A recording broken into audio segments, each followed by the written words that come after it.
नमस्कार, मैं सम्राट ताज। हमारे न्यूज चैनल में आपका स्वागत है। हमारे न्यूज चैनल पर बने रहने के लिए लाइक और सब्सक्राइब कीजिए। पटना कृष्ण मेमोरियल हॉल में अति पिछड़ी जाति का सम्मेलन किया गया। इस दौरान 128 जातियां मौजूद रही। चिराग पासवान ने दीप प्रज्वलित कर इस अति पिछड़ी जाति सम्मेलन में उद्घाटन किए। इन्हें चांदी का मुकुट और पुष्पमाला पहनाकर और हाथ में तलवार धराकर अति पिछड़ी जाति के नेताओं ने इनका सम्मान किया। अति पिछड़ी जाति के नेताओं का कहना था कि 2024 और 2025 के मिशन के लिए हमने चिराग पासवान को अपना नेता चुना है और इन्हें ही बिहार का मुख्यमंत्री बनाएंगे। और चिराग पासवान ने भी कहा कि हम किसी पार्टी का नाम नहीं लेते हैं, किंतु आज़ादी के 75 साल बीत जाने के बाद भी ये लोग वहीं के वहीं हैं, इन पर कोई ध्यान नहीं दिया जा रहा। क्या आने वाले समय में चिराग पासवान को अति पिछड़ी जाति पूर्ण रूप से समर्थन करेंगे? कमेंट बॉक्स में अपना राय जरूर दीजिएगा, क्योंकि ये 128 जातियों का सम्मेलन इस दौरान रहा। इस दौरान इनका कहना था कि 2025 के लिए हमने चिराग पासवान को चुना है और इन्हें ही बिहार का मुख्यमंत्री बनाएंगे। हमारे न्यूज़ चैनल पर बने रहिए, देखते रहिए आगे की विशेष रिपोर्ट। हमारे न्यूज़ चैनल पर बने रहने के लिए धन्यवाद। ऐतिहासिक कहने के पीछे कारण है, क्योंकि आज से लगभग 2 दशक पहले मेरे नेता, मेरे पिता आदरणीय रामविलास पासवान जी ने एक ऐसी ही बैठक इसी हॉल में आयोजित की थी और उस बैठक के बाद जो चुनाव के परिणाम आए वो राज्य की दशा और दिशा दोनों को बदलने वाले वो परिणाम। यकीनन जो अपेक्षा हम लोगों ने की थी, संभवतः उस अपेक्षा पे पूर्णतः हम लोग उस वक्त खरे नहीं उतर पाए, पर कम से कम इस बात को उस बैठक ने दर्शा दिया कि अति पिछड़ा समाज के पास जो ताकत है, इस समाज के पास जो आधार है,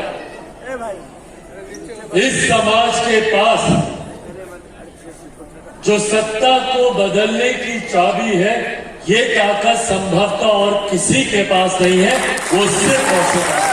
आज जब हम लोग ये बैठक कर रहे हैं, खास उद्देश्य से कर रहे हैं, हम लोगों को निरंतरता में इस्तेमाल करने का काम किया गया। हम लोग को वोट बैंक तो हर किसी ने समझा, पर जब हम लोग के हक दिलाने की बात आई, जब हम लोगों के अधिकारों की बात आई, तो सत्ता में पहुंचने के बाद किसी ने हम लोग की मांगों को पूरा करने का काम नहीं किया। आज पुनः ये मौका है हम लोगों के पास, पुनः ये मौका है इस बात को समझने का, इस बात को जानने का कि भैया सही मायने में कौन हम लोग के साथ खड़ा और किसने हम लोग का सिर्फ राजनीतिक इस्तेमाल किया। और ये आकलन करने के आपके पास पिछले 75 साल का इतिहास है। इन 75 सालों में कई सरकारें आई, कई सरकारें गई, पर जो भी सरकार आई उसको लाने के जिम्मेदार आप हैं, और जो सरकार गई उसको सत्ता से हटाने के जिम्मेदार भी आप लोग हैं।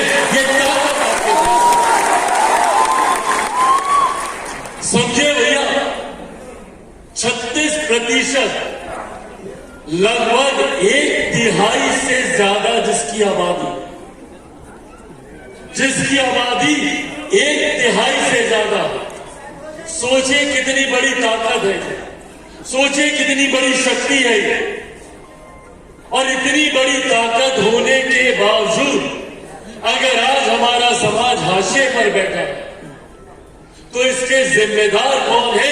ये जिम्मेदारी तय करने का समय, ये जवाबदेही तय करने का समय है कि किन्होंने हमें सिर्फ वोट बैंक बनाया, हमारा इस्तेमाल किया, और उसके बाद जब हमारे हक अधिकारों की बात आई तो हमसे मुंह फेरने का काम किया।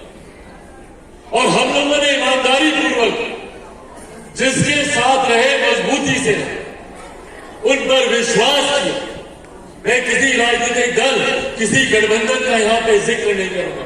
आप सब जानते हैं कि समय समय पर किस किस ने हम लोग का इस्तेमाल किया। पर आज से लगभग 7 दशक पहले जो हमारी मांग थी, हमारी वो मांग आज भी वही की गई। साल दर साल, चुनाव दर चुनाव सत्ता बदल दी गई, नीति निर्धारक बदलते गए, पर हम लोग के हालात जस के तस। यही आह्वान करने आज जो आप लोग के बीच आ, पहला, पहचानिए अपनी ताकत को। 1/3 आबादी का हिस्सा होना कोई मामूली बात नहीं है, और बिहार जैसे राज्य में खास तौर पर। और यही दिक्कत है हमारे प्रदेश की और हमारे प्रदेश के तमाम सत्ताधारी दलों की, इनके नेताओं की, क्योंकि ये लोग हम लोग को सिर्फ जातियों में बांटने का काम करते हैं। ये लोग चाहते हैं कि किसी भी तरीके से हम लोग बढ़ते रहे, एक दूसरे से लड़ते रहे। यही काम इन लोगों ने दशकों से किया। दलित को महादलित करना, पिछड़ा आदि पिछड़ा, ये तमाम बातें ये लोग करते आए ताकि भाई भाई से लड़ता है। क्योंकि इन लोग को डर लगता है कि जिस दिन हम लोग एकजुट हो गए, एकत्रित हो गए, तो सबसे पहले इन्हीं का सिंहासन डोलेगा। इस बात का इन्हें को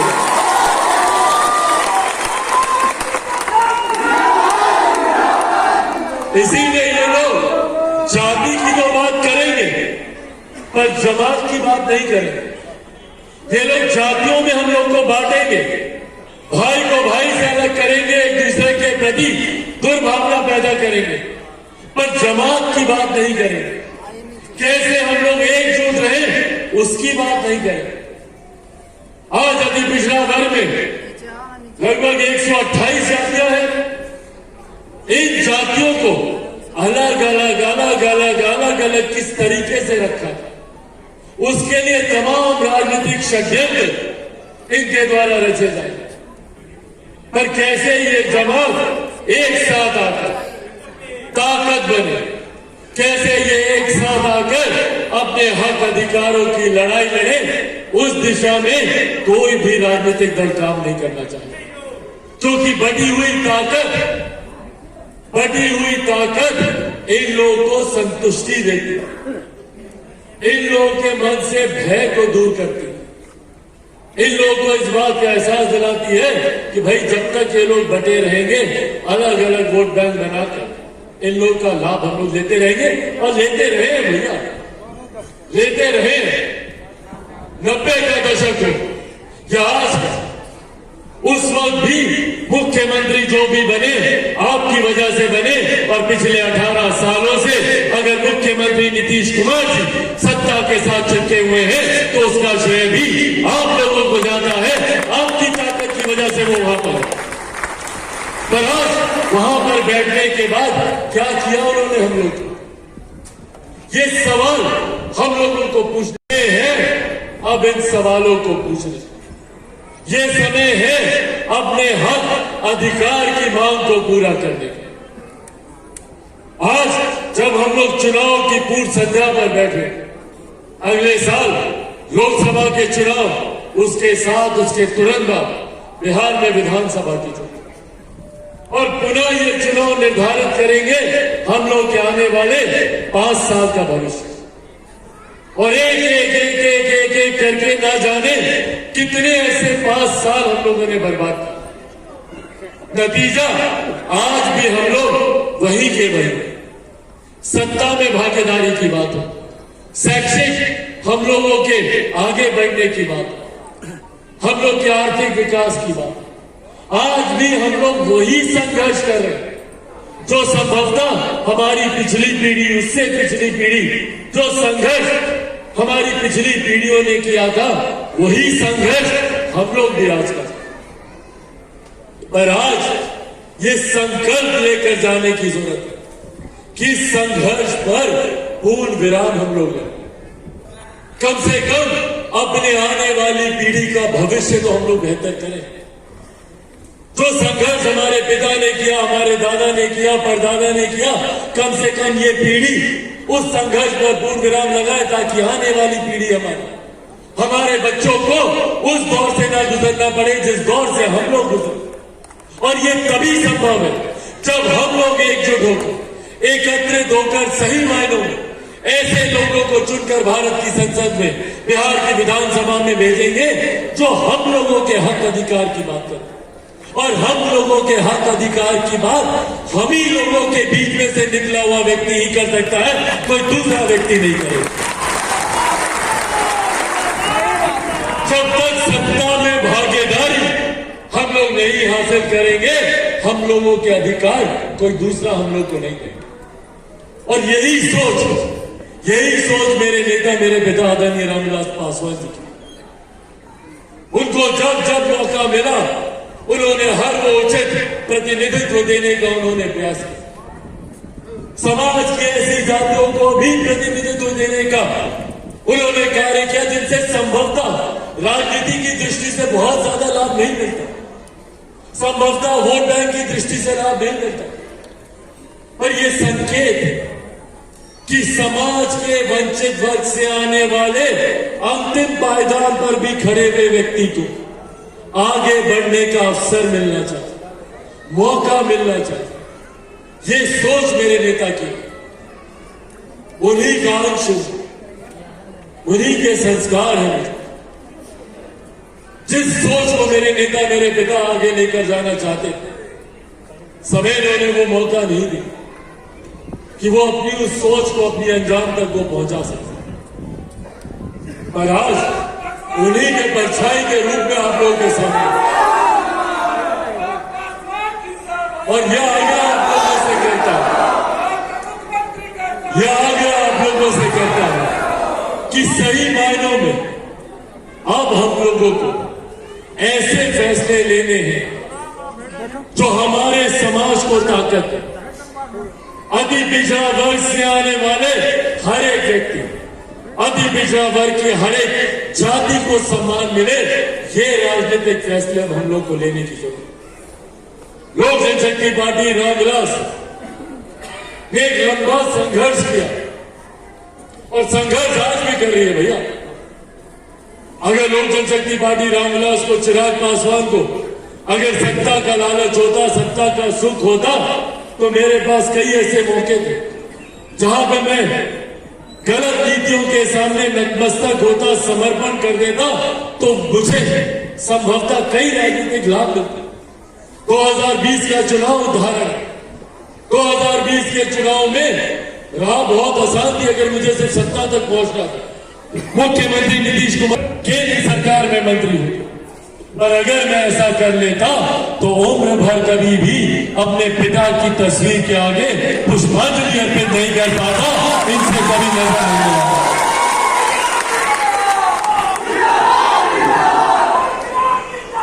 क्योंकि ये समझौता अपने नेता के विचारों को कुचल कर करना पड़ता, उनके सिद्धांतों को तिलांजलि देकर यह समझौता करना पड़ता।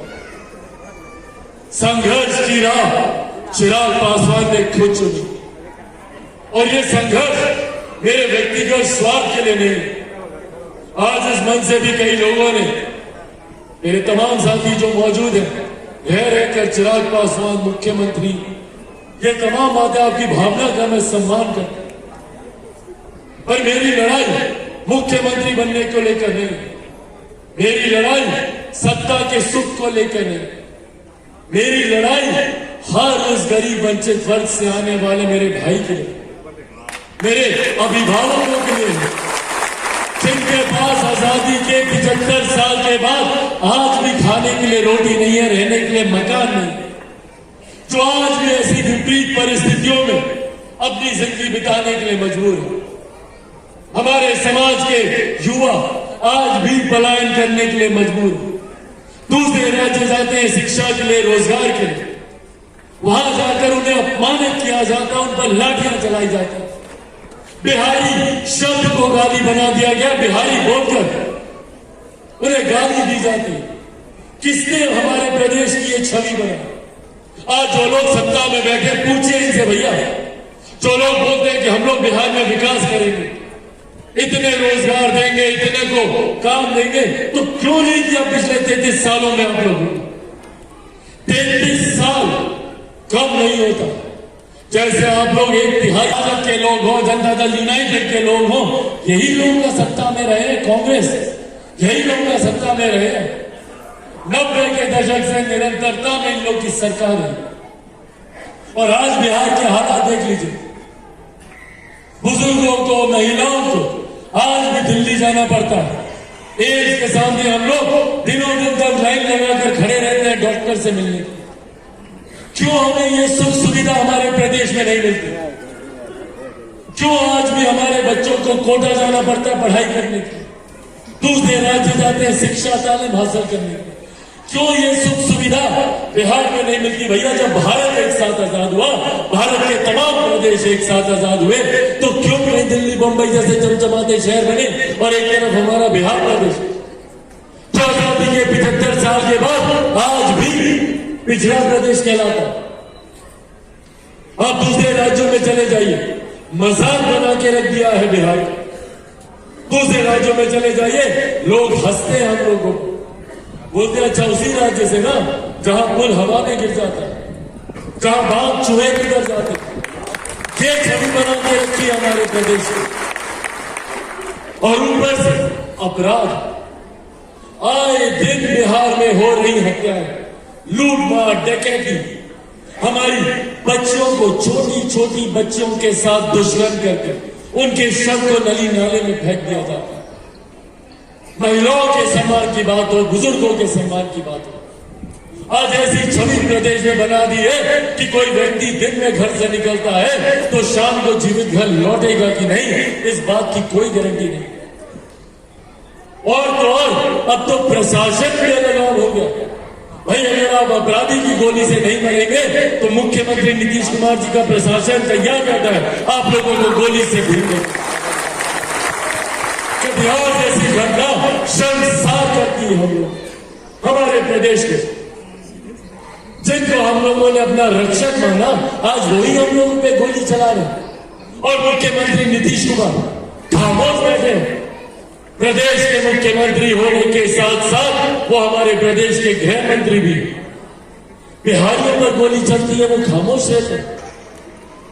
और इन्होंने समाधान यात्रा पर ये निकले थे।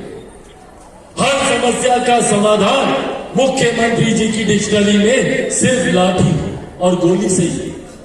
सड़क पर हमारे छात्र उतरते हैं तो लाठी, शिक्षक उतरते हैं तो लाठी, अभ्यर्थी उतरते हैं तो लाठी, अगर किसान सलाहकार उतरते हैं तो लाठी। समाज का कोई वर्ग सड़क पर उतरे उस पर लाठी चलाने का काम करते हैं।